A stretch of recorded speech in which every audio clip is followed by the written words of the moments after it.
But Thank thanks you very again. much. Thank you. You're more than welcome to stay if you want to. But we won't take offence if you do drop off. No, I've got my little lad to read a story to, so I'm going to go now. Well, that sounds much more pleasurable. Nice to meet you, Thank you all David. very much. Thank you very much. Thank you. Bye-bye. Bye-bye. Oh. Councillor Roberts, did you? No, it's all right. Too late. It's gone now. Oh, right. Okay. So, moving on. Item 15, Public Bodies Act 1960, amended by the Openness of Local Government Bodies Regulations 2014 on 6th of August 2014. This essentially is about meetings can now be recorded. Well, I think, Rich, I'm right in saying that we record this on Zoom now? We do. And we make that available? Yep. So I think we covered that one now, don't we? And that's covered. Mm-hmm. Okay, that's good. Any apologies for absence that we've received, Rich? I haven't received any, no. Any members with personal and disclosable pecuniary interest in items on the agenda? Seeing lots of no shakes, no, okay.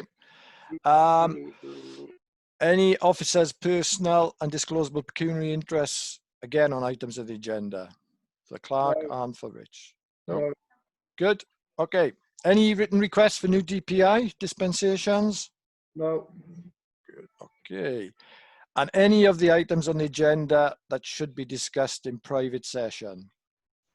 None that I can think of, unless anybody's got any. Nope, okay. So on to item 21, to confirm the minutes of the previous meeting. This was held on the 8th of June. Any issues with those minutes? Anybody want to raise anything on them? No. Those who were there, are you agreed that these are an accurate record? Just a quick Can I show just, of hands. yeah, Councillor Roberts? we haven't had any accept apologies for absence, which I Yes, think we is did. one.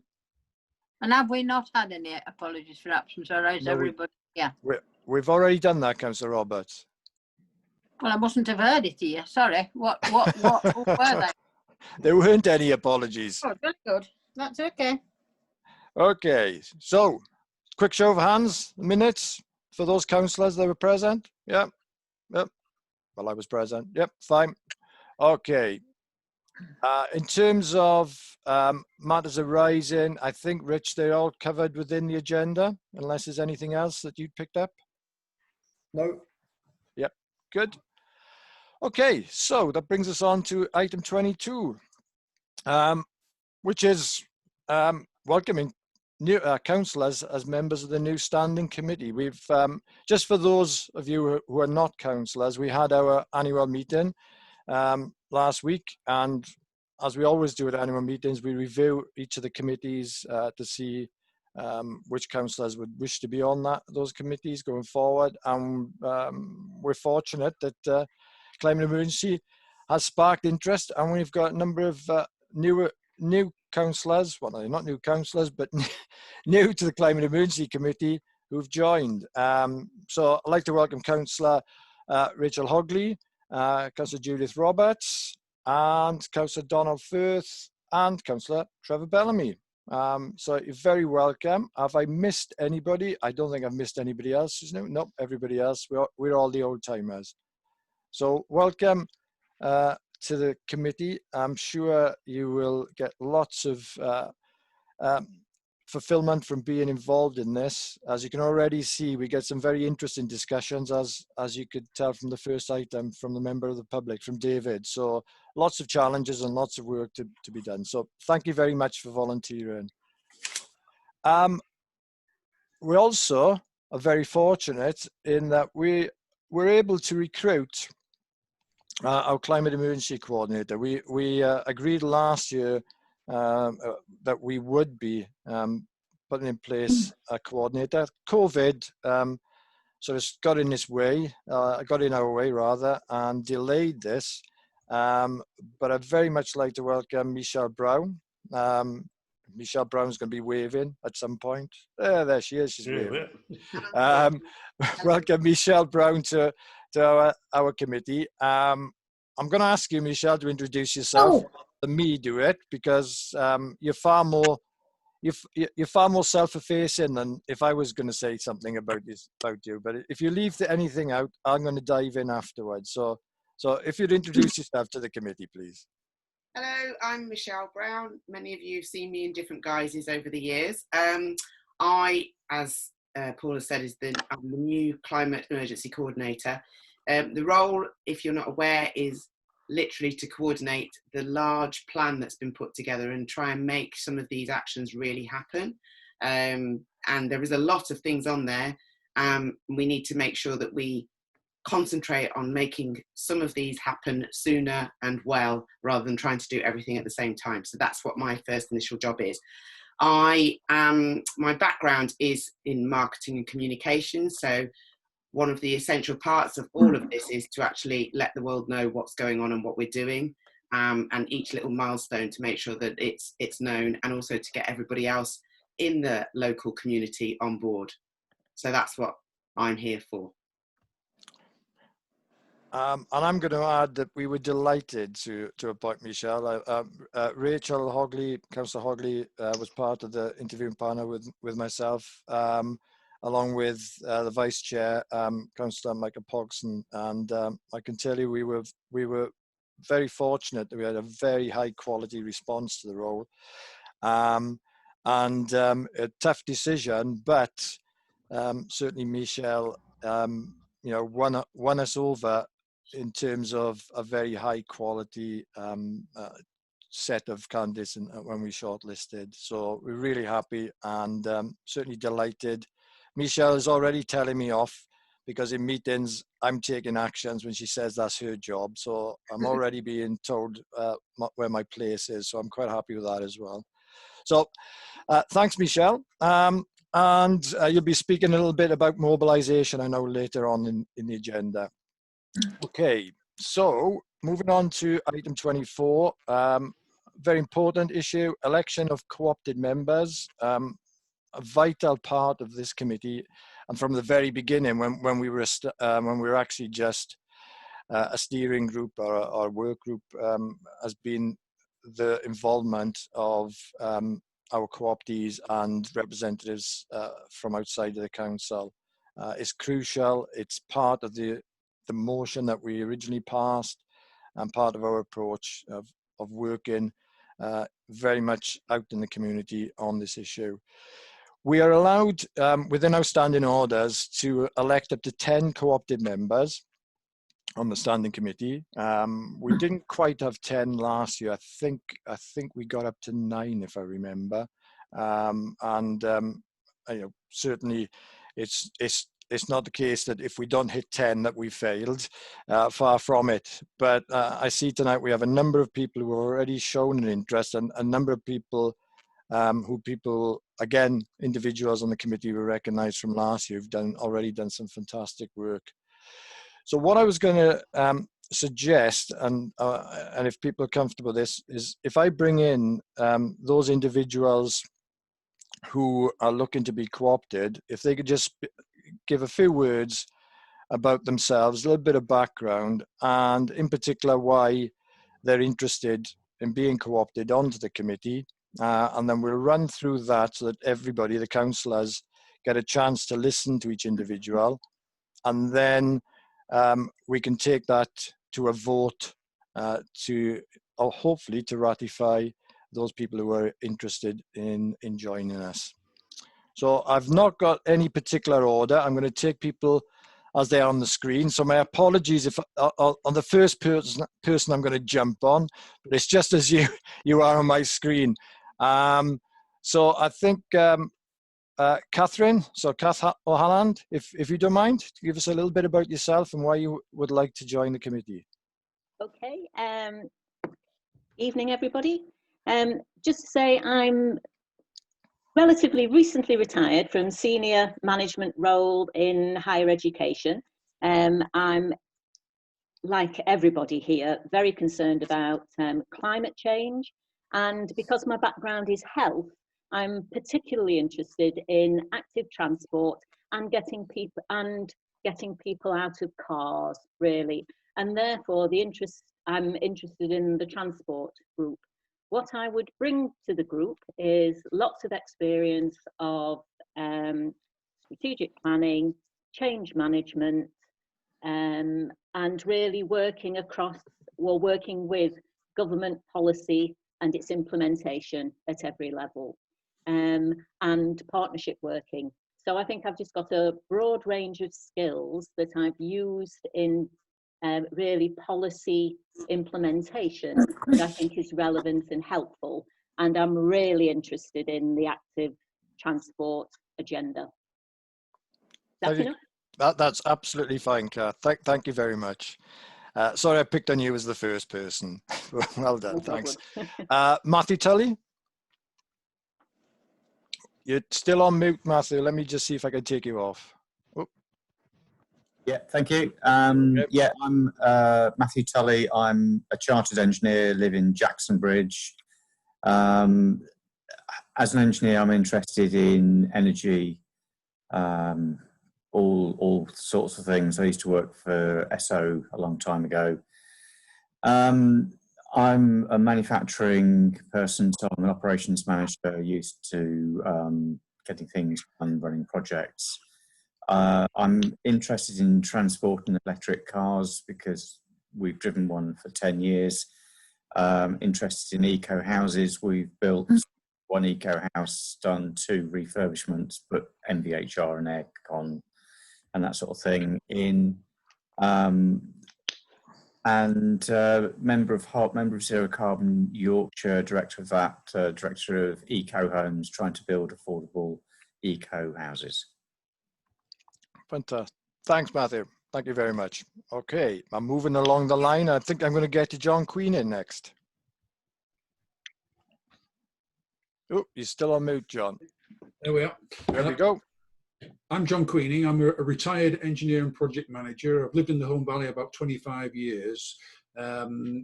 Last 10 years of my working life was actually involved in environmental infrastructure, waste management and renewable energy.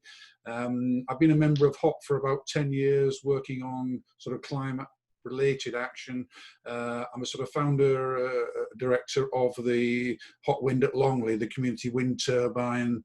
I've been going for about 5 years. I was been involved in the early sort of work on asking the parish council to declare a climate emergency, and then involved in the working groups trying to work up the action plan. And having been involved in then and having come up with an action plan, which we're very pleased that the parish council has adopted and wants to take forward, I'm very interested and keen to be involved in seeing the plan come to fruition. Roll on 2030 if we get there. Thanks, John. Yeah, it's coming. It's moving along fast, isn't it? Okay, Greta Bradley, please. Hello, good evening, everybody. I'm Greta Bradley. I'm the current chair of HOT, and I'm one of the directors of Eco Home and a trustee of the Bright Green Community Trust. So I'm very involved in environmental issues. I think one of the most important issues of our time is climate change, and I was so pleased when the parish council declared a climate change emergency.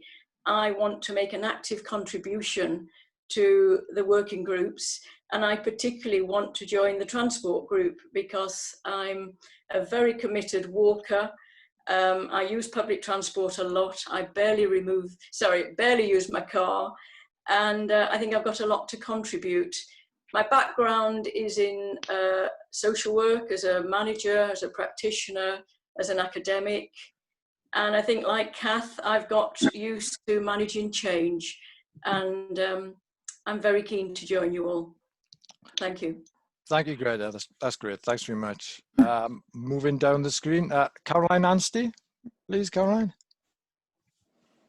Hi, I'm recently retired, or fairly recently retired, from running a small business in Home Firth. Prior to that, I was a buyer and travelled all around the world, really, buying mostly clothing, sometimes footwear. I'm particularly interested in recycling, so repairing, recycling, reusing things. I've got involved in HOT, and we're about to open a repair cafe in Home Firth.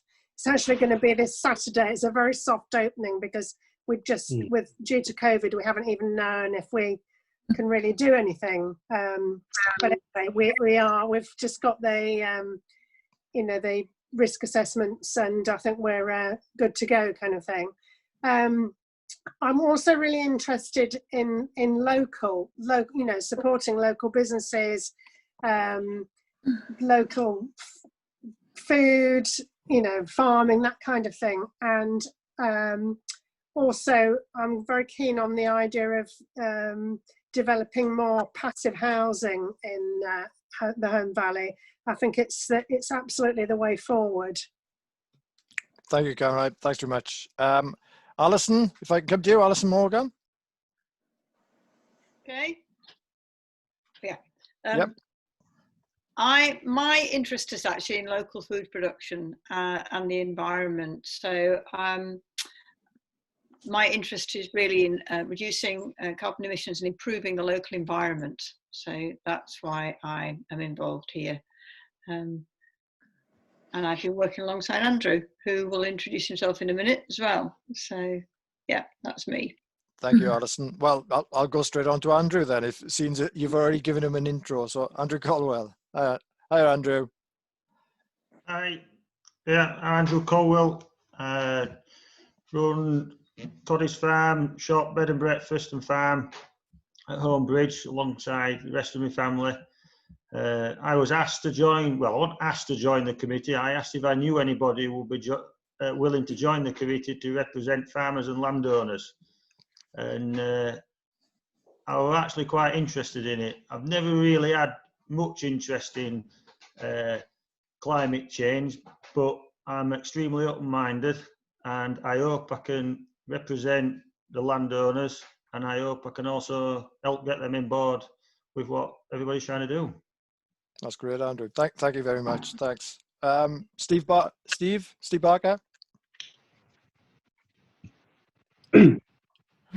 Hi everybody, I'm Steve Barker. I'm a chartered engineer and also a qualified energy manager. I work as a head of energy efficiency for one of the largest engineering companies in the world. I've been involved in energy and sustainability for about 30 years, so you might guess that that's one of my interests. I'm involved in a few advisory groups to the government down in Westminster. So overall, I think I can bring quite a lot to the energy topic in the Home Valley as well. Again, thank you very much, Steve. Mike Dalton, I think you've joined us, Mike, from, I think it's from River Homes, isn't it? Yeah, that's right. Yeah. Hi, everybody. Yeah, I wasn't actually told that I've been putting myself forward like this. Well, could I just jump in there, Mike? Because I don't want to put you on the spot. So I should explain to people and just to help Mike out. River Home Connections very much want to work with us, but what they've suggested at the moment, Mike, is whilst they're seeing what we're doing, that somebody will come from River Homes Connections to the committee, but not to be formally co-opted at this point, I think is the situation, if I understand it. Yeah, that's how Mike Williams put it to me as well. Yeah. So anyway, I'll tell you who I am anyway. Yeah, please, that would be great. Yeah. Yeah, Mike Dalton. I live in Honley and have done for nearly 20 years. And I'm also a recently retired person. I used to be an engineering manager in the Cummins in Huddersfield. Been volunteering in environmental projects for something like 15 years probably. So kind of seen it a lot on the ground, but I've never really been involved in the organisation and the kind of strategic side of it. Through my last few years of being involved through work, I got to know the people at River Home fairly well, and on retiring and having a bit more time, I successfully joined their trustee committee. So I'm a pretty new trustee for River Home Connections, and some of you probably know us and know the people who've been there much longer than I have. But we are very much involved in, or very much aiming to improve the River Home catchment area in all parts of the of this area, and very interested in biodiversity, environmental improvement, transport, particularly things like cycle paths. Yeah, that's great, Mike, and thanks very much for coming along. And hope to see you again and other members of River Home going forward. That'll be brilliant. We've also got, see Richard's got his hand up. I know we've got Frances Bennett who couldn't make the call tonight, but she's put in her application, if you like. Rich, can you read that out? Yeah.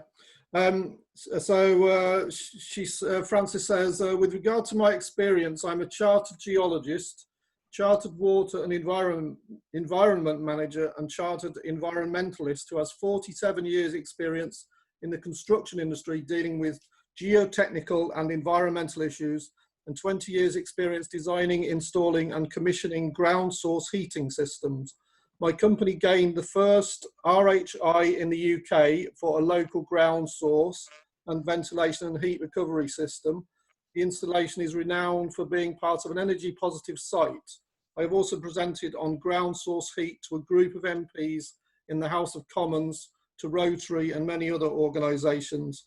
I am familiar with the workings of steering groups on the Parish Council, having contributed to the neighbourhood plan, made presentations to the Parish Council, contributed towards persuading the Parish Council to declare a climate emergency as my role in HOT, and being on the group to configure the action plan. In addition, I am chairing the HOT Climate Change Group for 1 year, as well as leading the HOT Energy Group.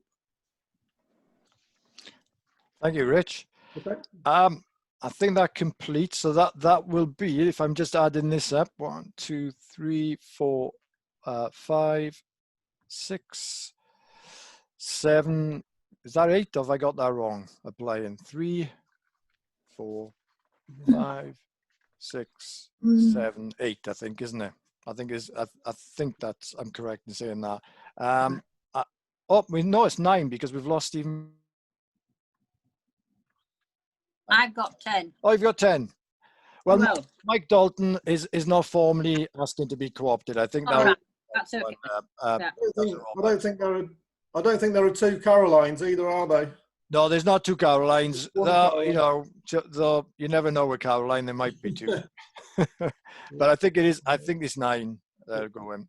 If we just add it up, so I'll go through the names. It's 9 with Francis. Yes. Yeah. Shall I go through the names? Okay. So we've got Matthew Tully, Catherine O'Halloran, John Queenan, Caroline Anstey, Alice Morgan, Steve Barker, Andrew Caldwell, and Frances Bennett, and Greta Bradley. And Mike Dalton from River Homes is, they will be looking to attend our meetings, but at this point, they haven't, not asking to be co-opted. So I think that's where we are. I think as councillors, and I'll take comments from councillors now in a second, but just a quick comment for me. I'm, delighted really in terms of the diversity of people who are wanting to work with us, and the expertise, and obviously clearly the commitment that people have as well.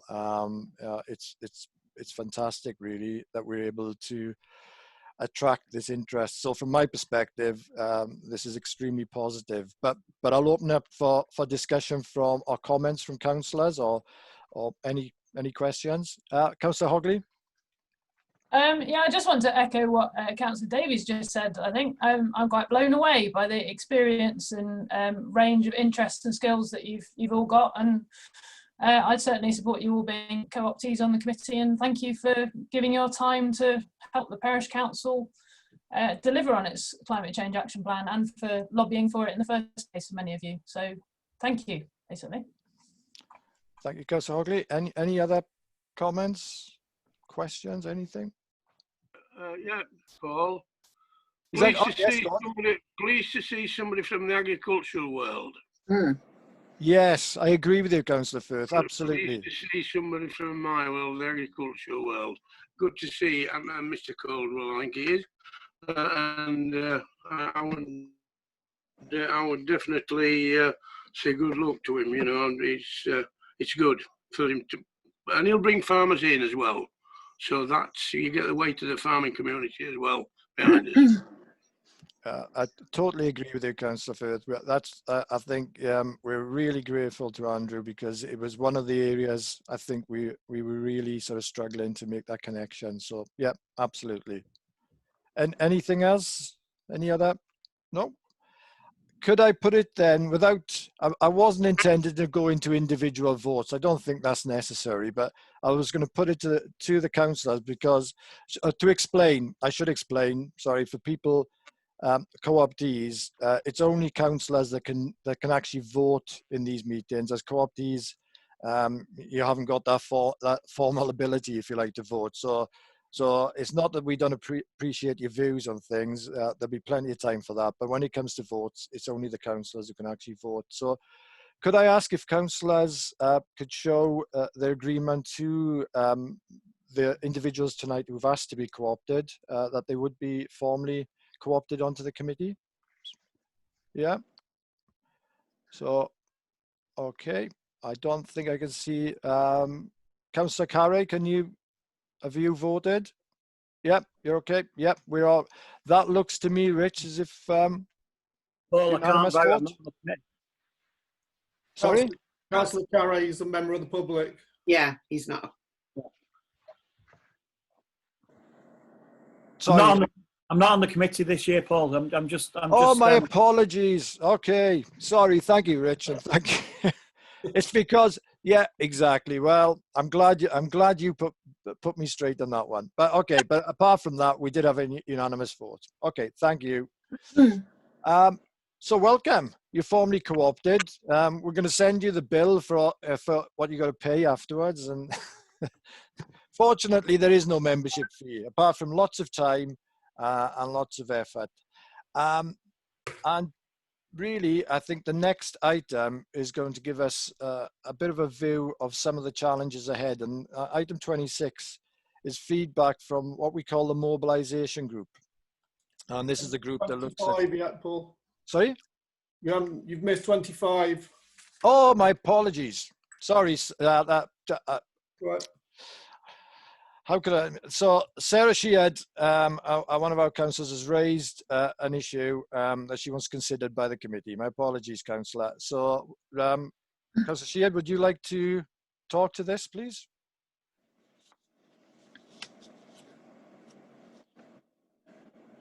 Hi, sorry about that.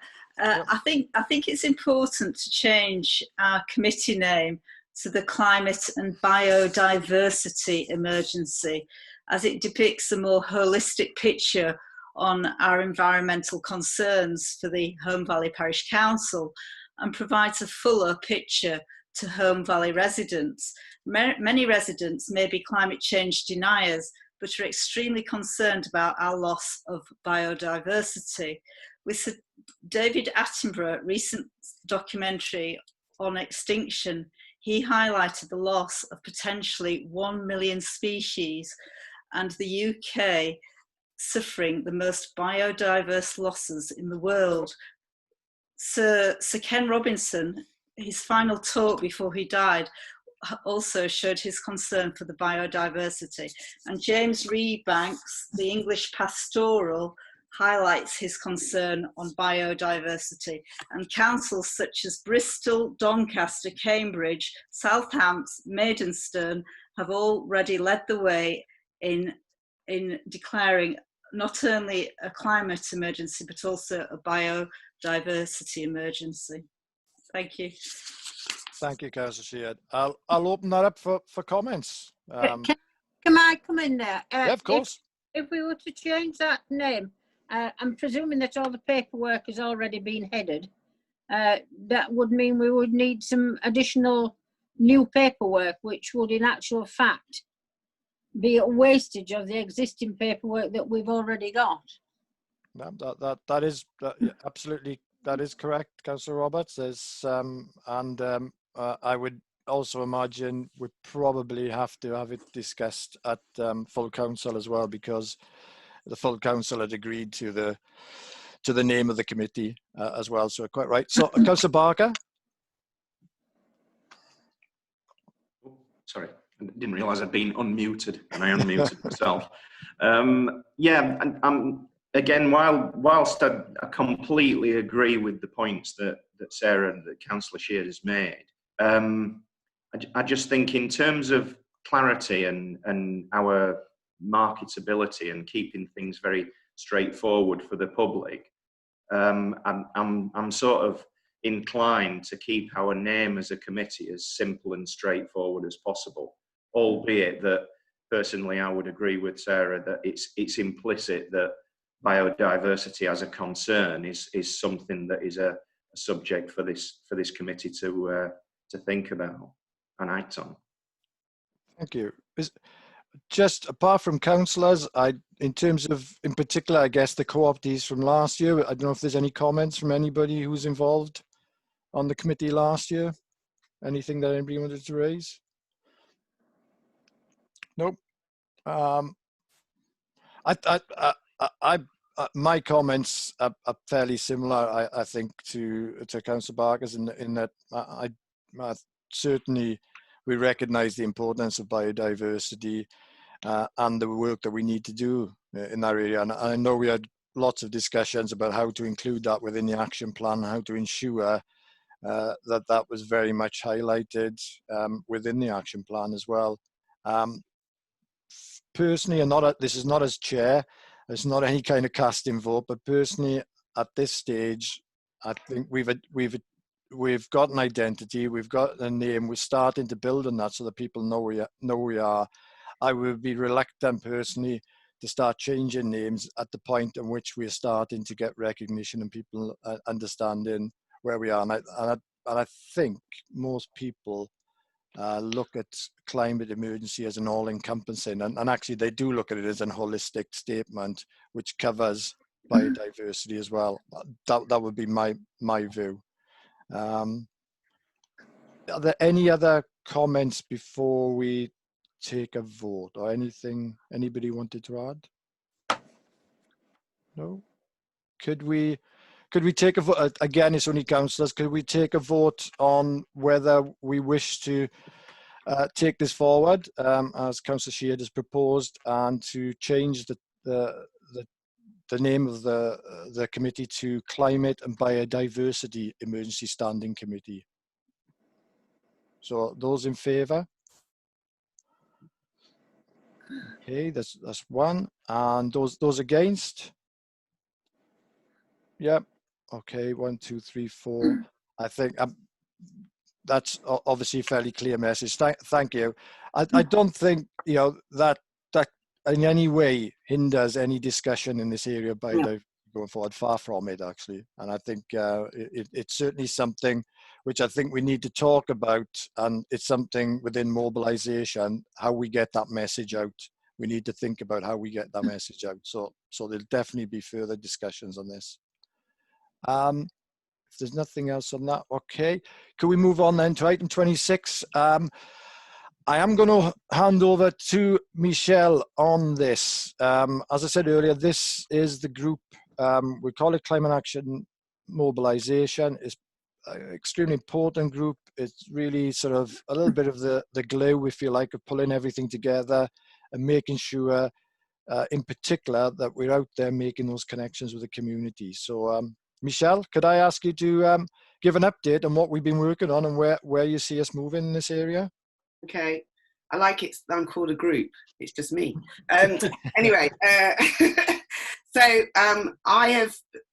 this is my 4th week, I think, in this role, and I've been trying to reach out to all the different main areas that are in the booklet, so energy, transport, etc. So where we've got to is, one of the things on the action plan is that every quarter, I believe it is, that we're supposed to do an update and an event. We, of course, tried to do an event, which we couldn't because of the new rules and guidelines set by COVID. So where we're at now is we are working towards doing a virtual event to get people reinterested, because at the moment we started and we got a nice lot of interest, and then nothing really has happened as far as the public's concerned. But that's actually contrary to what's been happening in the background, as I have discovered. So the first thing we needed to decide is the week that we are going to do this event. It's going to be a week-long event of different things happening on different days with a different emphasis. So, for instance, transport, a few of you have already mentioned this. As part of the coordination, I'm bringing together all of the people that are involved in transport from a cycling point of view, because that's a real easy thing for people to understand, comprehend, and see how they can get involved in climate emergency through changing their transport ways. So that's one of the first things that we're looking at, is this actual event. So that involves, as I said, the transport. We're also looking at we've got that through today from Francis, actually, the personal house book of how to save energy at home, which Stephen Barker's also working on. And we're going to look at with those two, with all of the elements, we're looking at doing some sort of video content that people can watch it live. We can do webinars with people like Lara Blake. And at the moment, I'm just gathering all of this together. So I've spoken to Fair and Funky about what they can do in terms of children to get that element in as well, so that we're not just looking at adults, we're looking at across the board. I'm going to look at approaching schools. I've reached out to businesses that specialise in green products. Zero Yorkshire, I'm going to be talking to Your Nut. So that's the main crux of what's going on at the moment. Also, part of this week will be letting people know what's happened. So, for instance, the water refill fountain is going to be installed. It was supposed to be this week, I believe Rich said, but it's been delayed. With a notice board which will give information. I don't know if you've got that there, Paul, or you can let me share the screen so I can show it to people. What the water actually, I probably can. Bear with me a second. Let me see if I can share on this. I've actually got it open, so have I got the right version? Oh no. Hang on. If it's got the Yorkshire phrasing in it, yes. Is that coming up, or am I going? Oh, hang on. No, you share it. Go on. I think I've got the older version. No, I haven't got the Yorkshire one. I think that was the one, Paul. Oh, he was the one, was it? Oh, sorry. All right. I'll do it again then. There we go. Yeah, it is the one. Sorry, you're right. There we go. So we're going to have the water refill, and on there it's going to say A up, fill up, drink up on the actual refill bottle. So the idea being, for those of you that don't know, the water refill bottle is the idea that you can go and refill your water bottle anywhere, anytime you want to, and so you don't have to go and buy another plastic bottle of water, and that's the idea behind it. So, you know, some people will already just have a plastic bottle, but at least they won't be going to buy another one, and they just refill it with water. And then at the top of this water refill, there's going to be this board, which is basically talking about what you using this means to the environment, and how the environment is affected by plastic bottle usage, etc. And lots of different statistics for them to read whilst they're filling up their water bottles. And it's going to be acknowledging that this is a Home Valley Parish Council project with the Climate Emergency Action Plan. What I also wanted to show you here is we've got the Climate Emergency Action Plan booklet with that design. What we're looking at is creating a design for the Climate Emergency Action Plan around that logo which says action. And the idea being that what we're trying to do is people are beginning to recognise what we're doing, but we want to have a symbol so that wherever they see it, they know that person, that business, that wall or whatever is involved in what we're doing, so that people can actually buy into this. So that's what this was part of the reason I wanted to show this, is that is the logo that we're looking at, that action. Very impactful, green, and as we said, it connects through with the Climate Emergency Action Plan design as well. And going forward, everything is going to have a design so that it's recognisable everywhere, so that nobody has to think twice if is that part of what Home Valley Parish Council Climate Emergency Action Plan Group is doing. So yeah, I can go into lots of detail, but the main thing at the crux of the matter at the moment is this event, so that we actually make a big splash about what we're doing, what we've achieved, and get people on board, committing to actually becoming one of the things we're going to promote is climate change champions. So, and we're going to be promoting that through social media. So people take pictures of themselves saying, I'm a climate change champion and I'm going to commit to do X, Y, Z. So that's another area that we're going to do. But all of that is in this particular event. Thereafter, what we need to decide upon is what's going to be our big project, which won't just happen next week. It may take a year, 2 years, 3 years, but everything we're doing so we can give an update as to where we're getting. One of the suggestions was ground source energy heating supply, because we could probably get buy-in from somebody to actually invest in that, and because we've got Francis Bennett on board that can do it. So that's like a big overview of what I've been doing. Thanks, Michelle. I think it's as Michelle's saying, what mobilisation is as the word says, it is exactly that. It's how we mobilise the community, and what we've always been very clear from the beginning. It's not going to be us as a parish council that will be doing all of this, because what we're trying to do is ensure that we partner with the community so that we facilitate, we enable, we support them in taking these actions forward. So there will be lots of exciting things going on. We've already launched a Facebook, Michelle. That's up and running, isn't it? So that's already there. That's all up and running. And what I'm going to make sure is that it's not just about us talking about what we're doing. It's going to be a source for people. So it's going to be a place that people can go to share information. So already, if you look at it, I've actually been sharing information that's come in from elsewhere. So there's the Zero Yorkshire wooden toothbrushes, for instance, and stuff like that. So the idea is, yes, it's us, but we're not just talking about us. We're here to share every aspect of anything that could be relevant to what we're trying to achieve in the long run. So please, everybody on the call, get on there and start sharing that, and start, obviously getting your contacts to post comments. We need people to like it, and also I am not doing this alone. So anything that you guys see, if you can't post it yourself for whatever reason or however you want to do it, please share it with me, so that and Rich as well. He's got access to it. And in fact, what I would like to do is find some people here on the committee that also want to become part of it to share information, so that we just keep it going and it covers off all aspects. This is a massive, massive project, and it's a massive plan, and there's so many elements to it. And, I've learned tonight about all the experts that we've got on board, and you've all got information that the world needs to hear about that I don't necessarily know about. So please come and share it with me so I can share it with everyone else.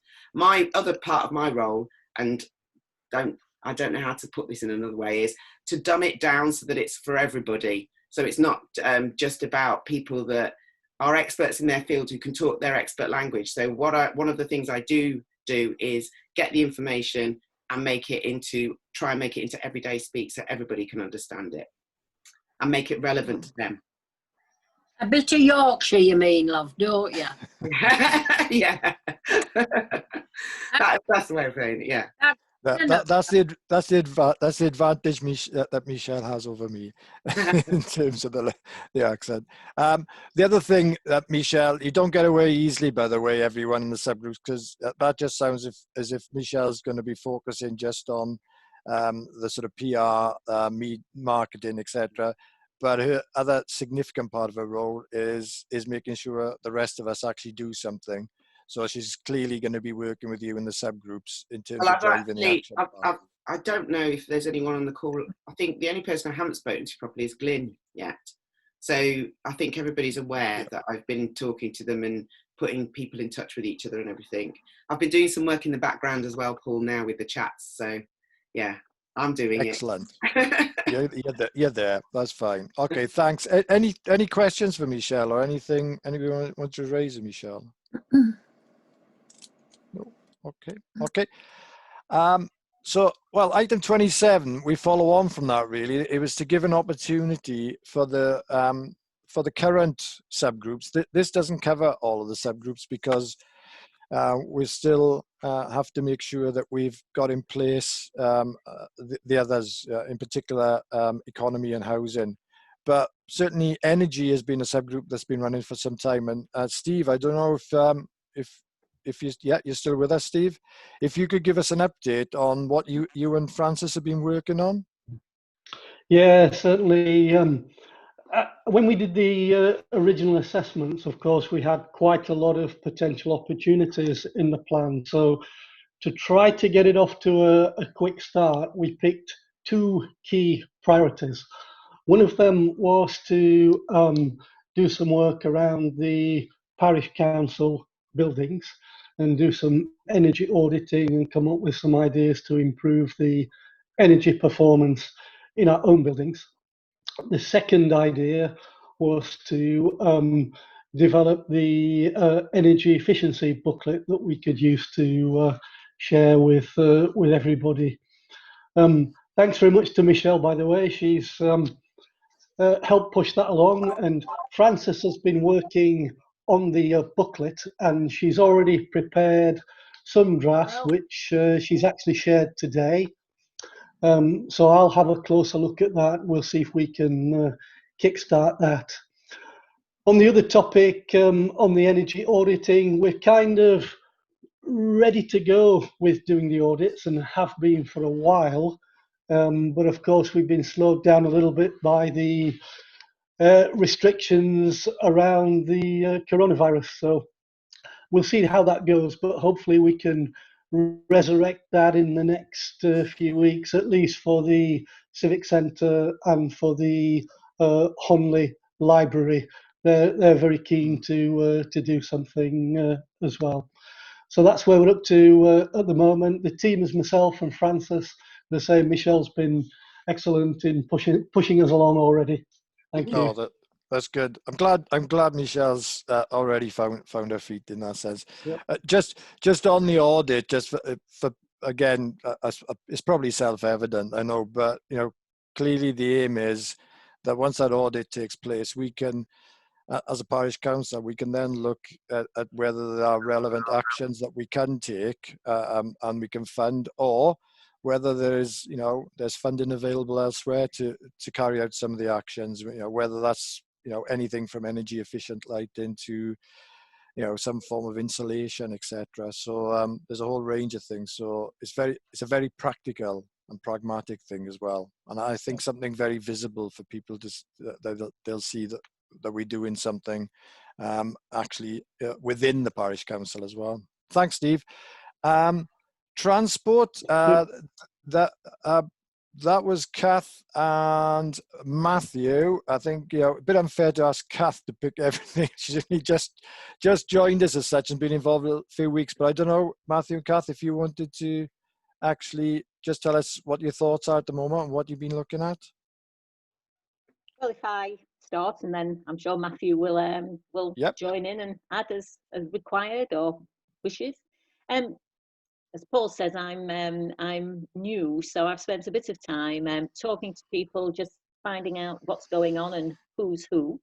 At the moment, we're focusing on cycling particularly, and so the key, really, I think the key piece of work is the link with Riverhome Connections and their plan for the Riverside cycleway. But it's really the link from Holmfirth through to Huddersfield, and that's so key, particularly really because of the bigger picture and the both Kirklees and the national cycling or active transport aim. So that really needs to happen, and so our support for that is a key piece of the transport group's focus. And then, because then it's looking around how in order to get people to replace car journeys with cycling and walking where the distance is appropriate, it's then looking at how we make other links into the Riverside cycleway. The other thing is quick chat with Michelle, but a longer and more detailed one needed, which is really just about, there are so many people who are keen to get involved with how we get people cycling. And there's definitely some coordination and also, but just some strategic direction and unifying the efforts really, or else there's the risk we're going to have a tremendous burst of energy, but not necessarily moving us forward along the action plan. And so really so Matthew and I have been looking at what our priorities might be over the next period, given COVID and some of the restrictions. But actually, having had a chat with Michelle, there's definitely a need for just a bit of coordination. And secondly, I have to say, we need to grow the transport working group a bit as well. Matthew and I'm speaking for you here, Matthew and I are keen, but not enough. So I'm really pleased that Greta's coming on board. But we also desperately need some input from the Honley end of the parish council patch, because whereas those of us who are residents in and know the Holmfirth locality, I think if we're really going to make this work, we need people who are equally knowledgeable of Honley and the surrounding areas and how we link that in. So for those of you who are either Honley people or have links and contacts there, people who might be interested in active transport, do please, let me have any potential contacts. That would be really, really good. I think that's me for now. I think that's fantastic. Thank you, Kat. I think that was very clear. I'd just add, again, it's probably, I'm stating the obvious, but it's not just the co-optees as well that work and the councillors working on these actions. Obviously, we want people to join these groups and work with the co-optees from outside of the committee as well. So there is, don't feel shy about asking and working with other partners. That's absolutely what we want to be doing. I don't know. Oh, yeah, go on, Councillor Roberts. Yes, of course. Can I ask Catherine and is it Matthew? Are you both together? You're both together in this, aren't you? This transport, is it public transport that you're wanting more details of, or is it your own transport, such as cars and other types of transport? No, at this stage, it's what really there's sort of three main areas that. There's active transport, which is getting people out of the cars and onto wheels of some description or their feet. And then there's public transport. And then there's what we do with the vehicles that will, everybody will continue to be using vehicles. And it's what happens with those. In terms of where we are at the moment and what's immediately within our purview, really, that we can influence, it's the active transport. So cycling and walking. COVID, COVID has had an impact on public transport. So there's something about us being ready, but picking our time for when we start pushing public transport. And actually, when nationally the message is going out that it needs to be for essential use only, it's not really the time. But it's on the agenda, it's on our plan, it's just not the first wave. Yeah, can I just say, has anybody ever done a survey on the age of population within the Holme Valley? Because I think as things are running, we've always been known as the Bournemouth without the sea round here, because we have a great deal of aging population, of which I am one of them. And it would be quite farcical and quite comical to see me on the bicycle, actually. God forbid the sight, but however, God forbid my legs as well. But I don't use my car nowhere near, well, I actually have had to give up driving now, but at our house we don't use our car nowhere near as much, because during the COVID, we noticed a great deal of difference in our where we live, which is out in the countryside, on the amount of pollution that was in the air, which had gone because there was no traffic on the roads, and especially the airplanes. That made a great deal of difference, did that? A tremendous amount of difference. Unbelievable. And so what instead is we have a vehicle that comes and brings our goods. So we only need, we don't, in fact, in any given 1 month, in the last 3 months, we have done approximately 47 miles a month. Yeah. So, and we've still survived, we're still here. Yeah. But it's feasible to do it. And I fully agree that cars are a problem. But there again, we are an aging population. And whilst we have quite a lot of young people who are, I mean, they whiz up past our house and they're going at X number of miles per hour these days. And I'd love to be able to do that. But unfortunately, God hasn't given me that that chance to do that. But if I could say, Judith, it's about, there's not going to be one size fits all for this at all. No. And the issue is about us getting and working with the community about how can we reduce our car journeys. Now, for some people, it will be alternatives. For some people, it may be thinking about, are there other ways, are the ways of just doing away with the journey? The issue there is making sure that those alternatives are equally climate friendly. But also, I have to say, you shouldn't give up on the idea of different means of transport. So, but I think this is well, I don't think the skateboard I don't have much chance either. Right. Well, we better move on, I think, to waste, because I'm just looking at time, and I think we're going to lose our time. But goodbye, Councillor Roberts. Time as well, Paul. Yeah. So waste. John, can you give us a quick update on waste and consumption? Yes, I'll be quite brief. We've the projects that we have been going have really been impacted quite badly by the COVID. We're also waiting to hear what's happening with Kirklees on their sort of waste strategy, you know, with the end of the PFI contract with CETA and where that's going to go. They were due to publish a strategy this year, but that's still to come. In terms of the local projects, some of the things that we were looking at doing, what is going ahead, thanks to sort of Caroline Anstey her efforts, is the repair cafe that she mentioned earlier. That's to some degree that's also been influenced by what's happening with the tech, and that was where I think it's going to be based. And we were hoping also to push forward with these what we call community recycling hubs, where people can bring their recycled wastes and collect them, which are then taken up to the one of the 4 household waste recycling centres. It's a more efficient way of doing it rather than everybody doing their own little journey.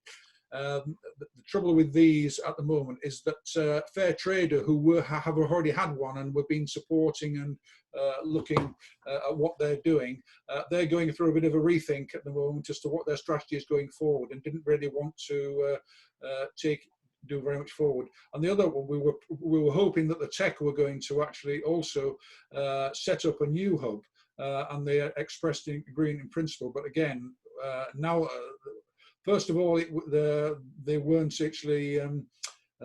They had challenges in terms of buying the place. Now they've got the place, or they're going ahead with it.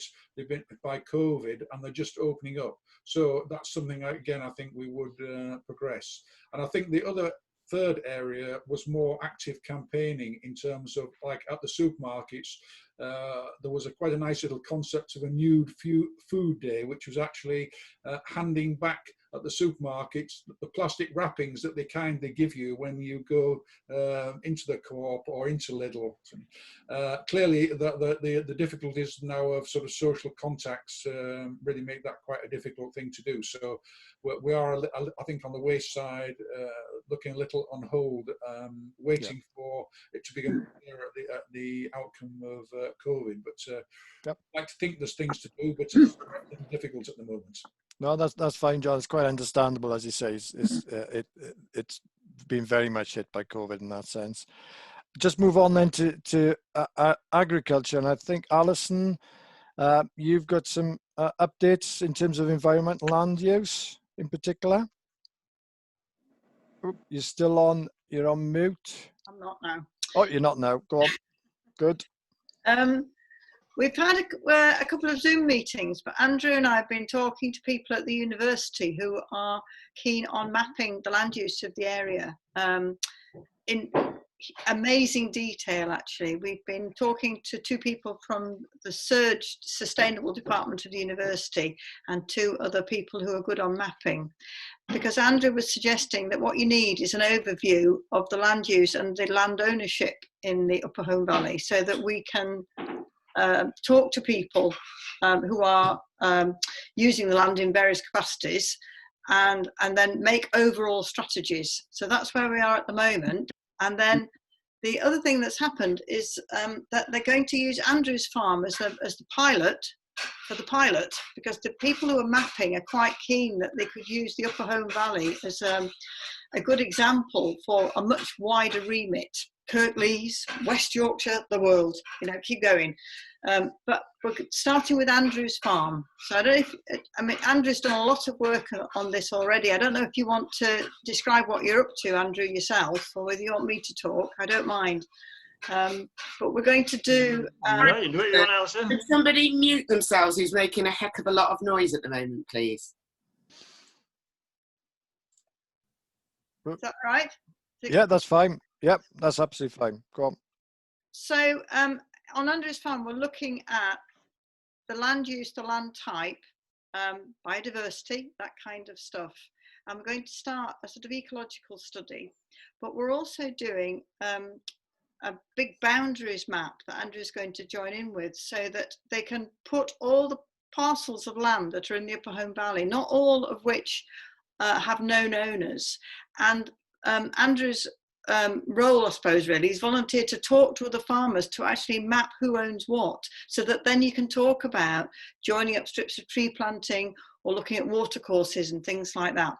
So that's where we're on at the moment. Oh, and also looking at money. Well, yeah. About funding. I'm looking at the Bright Green Community Trust, but I've been talking to one community which looks at all the different funds available, and there's a sort of a sequence of streams that we could access, but also the university, because of the academic input, are also looking at how they can find some money to keep this going, so that it's slightly more long term than just a one-off project. Thanks, Alison.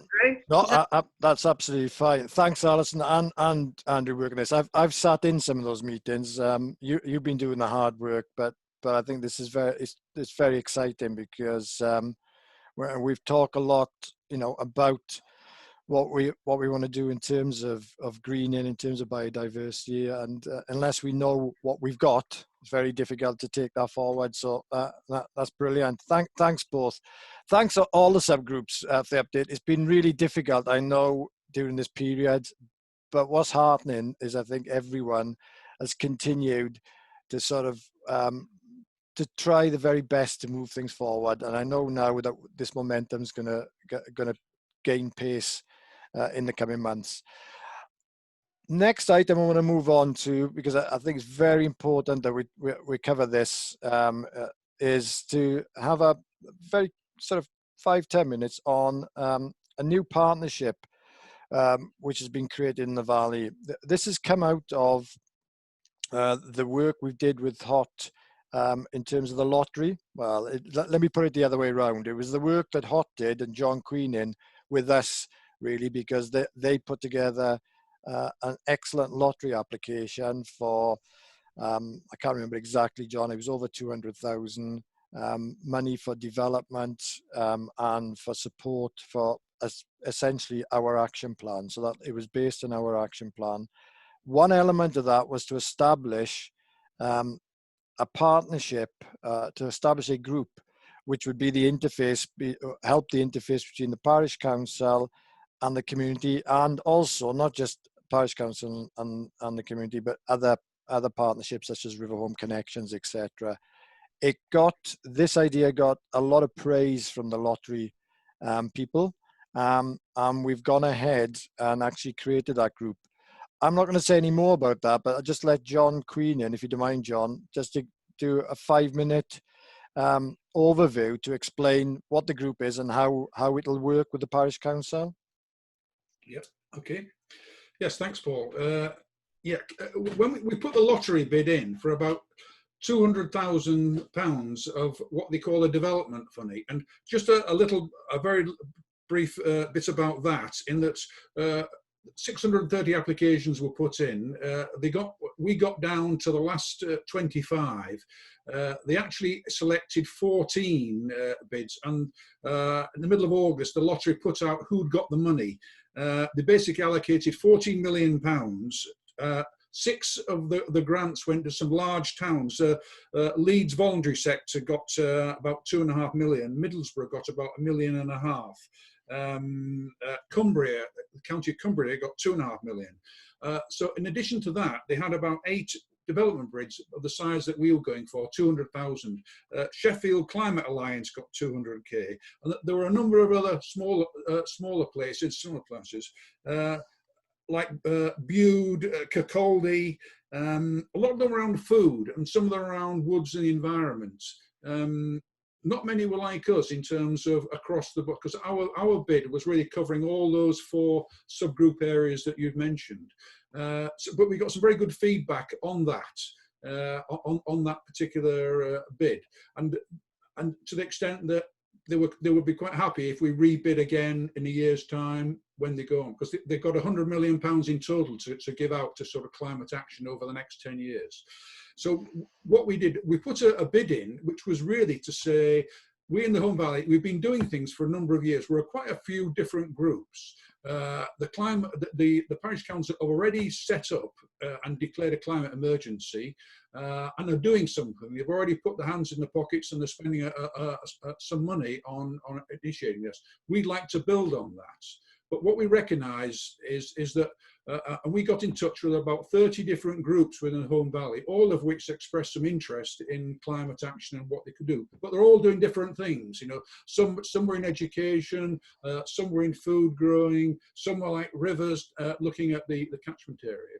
And what we thought and what we came up with, it was this proposal that, well, why don't we set up a Home Valley Climate Action Partnership, which actually together were bigger than whatever the expression, the sum of the parts, in the sense that what we can do is to say, yes, we're all doing these small things, but if we bring us all together, maybe we can get some bigger money, like we were doing with the lottery. Maybe we can have some more concerted action. What we recognise is that the parish council have really set the tone and have set the scene, and we put them forward as the anchor authority, the anchor doing that. But we recognise that as a local authority, you can do certain things, but there's other things you can't do. So what we suggested setting up was what they call a CIO, a charitable incorporated organisation. It's administered, it's registered with the charity, and it's a proper charity, but it's a third sector organisation. It can go for money in the private sector, it can go for things that the council can't, and vice versa. And as a charity, it's got to be independent of the local authority. We were told specifically we could not be an arm of the authority. So what we've done is, when we failed in our lottery bid, unfortunately, and we still might have another go at it, we thought, well, why don't we carry on with that concept? Because what we could do is set up this organisation, this CIO, as a third sector charity representing the Valley, which we can then use to apply for other funding and badge, if you like, the whole of our climate action in the Home Valley, no matter who does it. It isn't important to us, you know, it's who it's doing something is important. What we'd like to see is that organisation, the CIO, it can be representative of and can work with all the other organisations in the Valley, and if it can put in for funding for money, it could feed that money through, because it won't do everything itself. It can't do everything itself, in the same way the parish council can't do everything itself. Maybe the two together. So what we're saying is that our lottery bid basically was for about £100,000 of specific actions, in doing for things like River Home. It was actually included, for example, 25,000 to do the feasibility study for the Riverside cycleway on behalf of River Home Connections. It was £15,000 for Fair and Fungi to get into every single school and promote environmental projects. And bring the message home, getting to the children early. So it was purely for that. It wasn't about raising money for us, it was about putting money into the community. And we still see that is a vehicle to do that. But we'd like to see that as very much as a partnership. It is a partnership. And the next stage for us is that we've set up this group now. We are now formally registered with the Charities Association. We have a small management board at the moment. We'd like to expand that and get them. And we just really would like to see, can we badge it?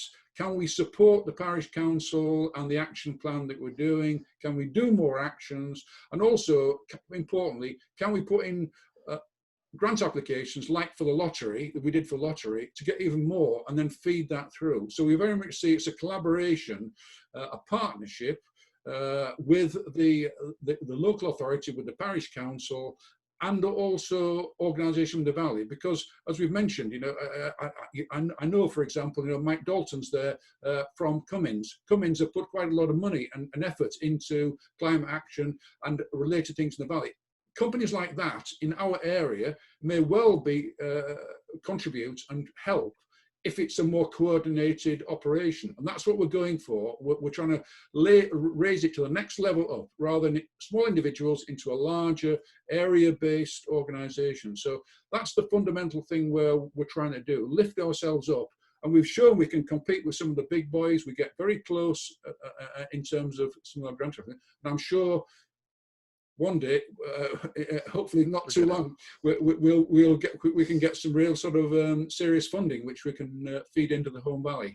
So what Paul has mentioned there is that we have suggested that the Home Valley Parish Council do have a partnership itself with our Home Valley Climate Authority. It is the lead authority, but it's the way I think the Parish Council will make its presence felt, is actually partnership with organisations in the community. It might be new for you in one sense, but I think it's definitely a way to go. And that sort of, call it public-private partnership type concept, it is a way forward that actually enables us to mobilise both the community efforts as well as the authority and clearly the clout and the presence of the parish council.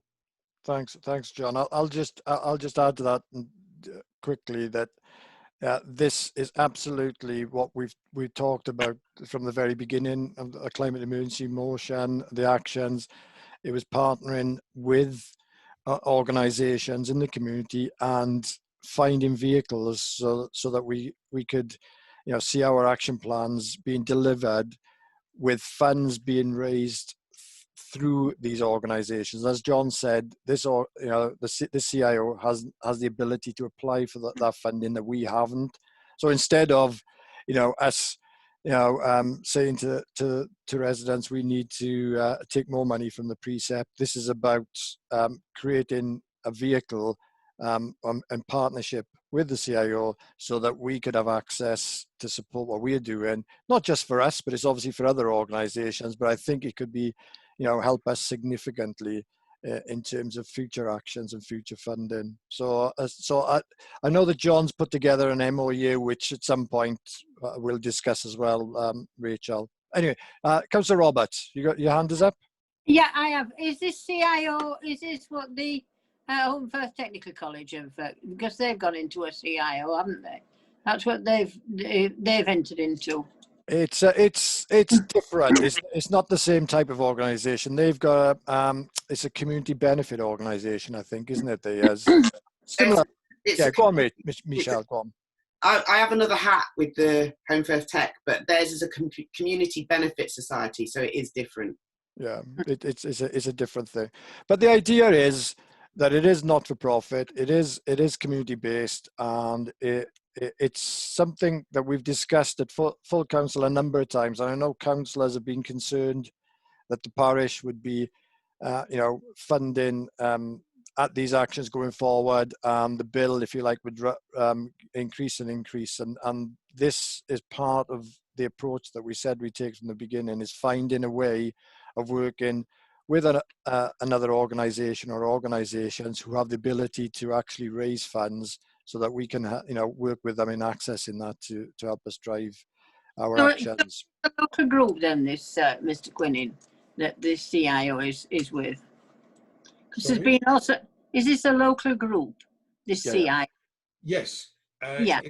There has been one going round to do with housing, hasn't there?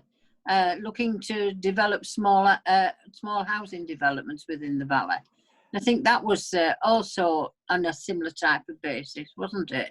Yes, the Eco Homes, which is the affordable housing group, that is actually a community benefit society, the same as the Tech. It's also the same as the Hot Wind at Longley, the community turbine, similar structure.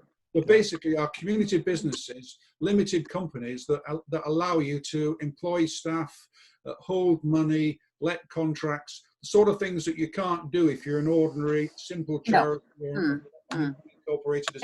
You're part of that group, aren't you, Councillor Davis? I'm part of the Eco Homes. I'm also part of the CIO as well. Yes, I am indeed.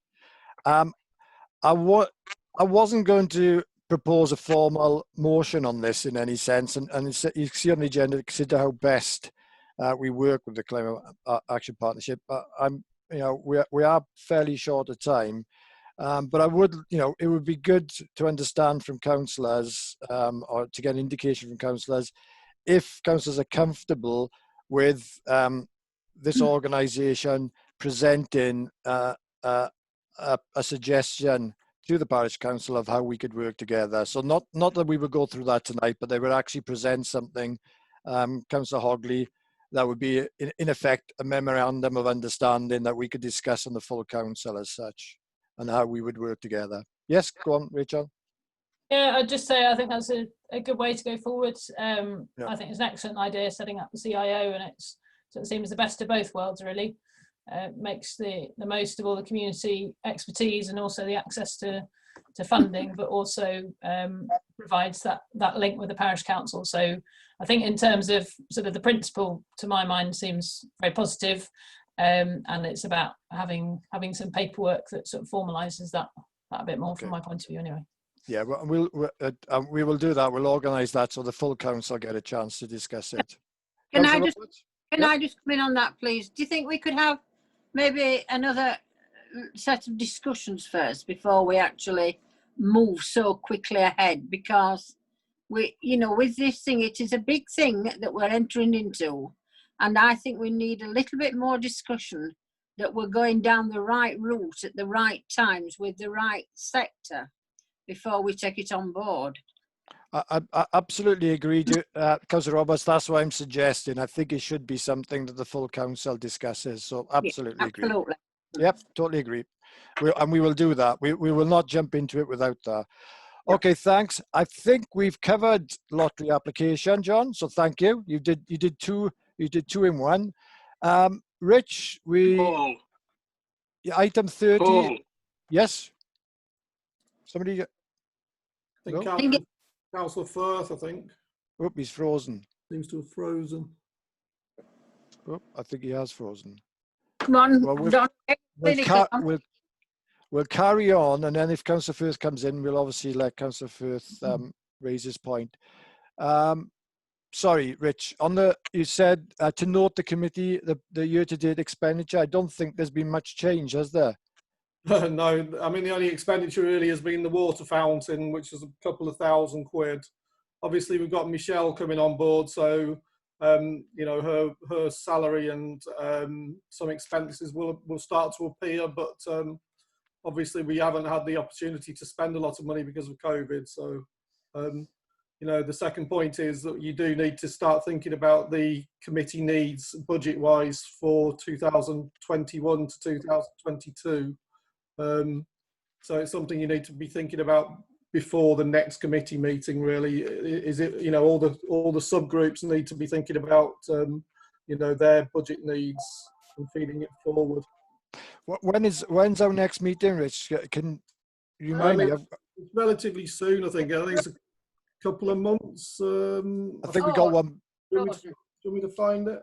Yeah, I can, but I know we've got one before Christmas, so we obviously got time to do Not that. long, yeah, it's not long. Yeah. So Yeah, okay. I think it's the 16th of November, Paul. 60. I thought it was in November. Okay, so mid-November, so we're okay in terms of time.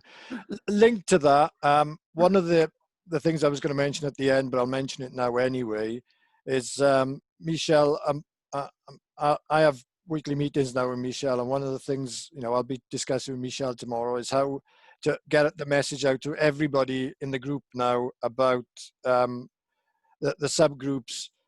Ask people in terms of which subgroups they'd like to be on going forward, and then also from those subgroups to start getting a view around not just the actions, but obviously any sort of views around expenditure. So that message will be coming out fairly shortly to everybody now that's on the group here. Certainly one thing, please think about, again, I think most people have aligned themselves to a subgroup. If people haven't, absolutely have a think, and please join a subgroup they're interested in. Even if you're not certain about it, then please just join there anyway.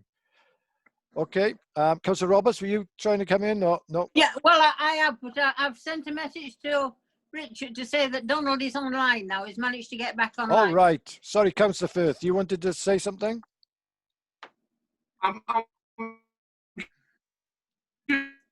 He's in a bad area, is Donald Firth. Yeah, you're breaking up, Don. For coming on internet, it's a terrible area, this New Mill. I mean, that's something that wants addressing. Are you back, Councillor Firth? Donald? No, lost you again. Okay, I think we've just about hit our time, actually. We've talked about the water bottle. I think we've covered that.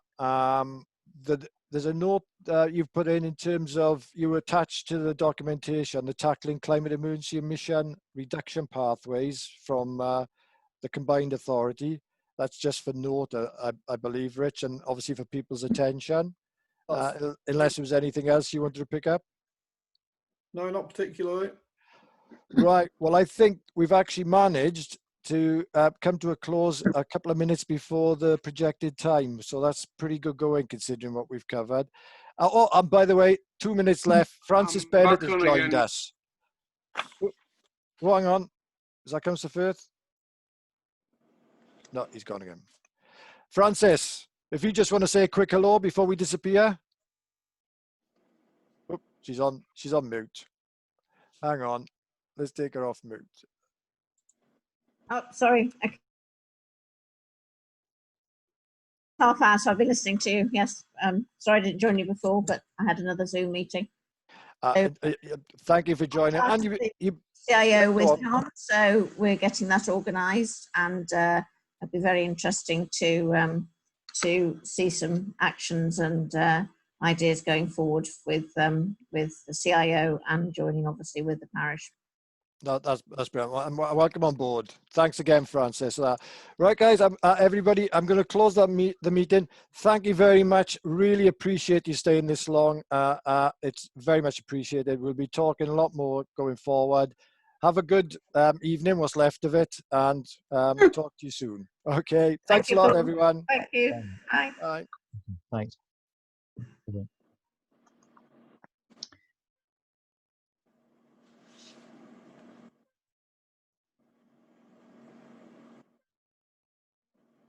Hello, Michelle. Hello, Michelle. It's me. Do you know me? Self. Oh yeah, I've just done it. Yeah, I've just unmuted myself. Yes, I do. Yeah, I'm. Yeah. Hello and goodbye. Goodbye. Hello. Goodbye. Hi. Do you remember me from the what? From the? Oh, never mind. Bye bye, Trevor. I'm leaving now. Bye bye. Leave.